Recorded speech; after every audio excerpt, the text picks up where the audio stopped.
আকাল লাগেনি বাটা তবু খালি লক্ষিন্দরের হাড় থেকে বিষ তুলে নিলি এ বলে আকাল লাগেনি বিষ তুলে নিল রাম রাম বলে লখাই উঠিয়া বসিল ওগো মাতা শোনেন কথা শোনেন আমার বাণী বামনুসার পুজো করে যে হাতে পুজি ওড়ে সে বাসে বাণী সে হাতে পুজিব না চাং মোড়ে কানি ডান হাতে দো না পুজো বাম হাতে দো বেমুখ হয়ে চান সদাগর মনসার পুজো খানি দিল আনন্দিত ভাবে দেবী পুজো খানি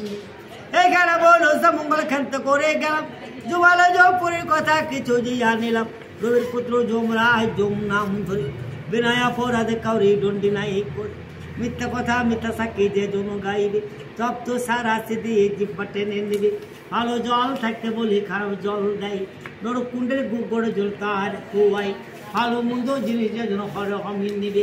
আগুনে ফেলে তাকে ডুবাবে উঠাবে ফানারের চালে বলে ভুল করে খায় ঠেকিতে ফেলে মাথার চিড়ে কুটে নেয় এরা মুনি বেসা ছিলেন মহাপাপের পাপি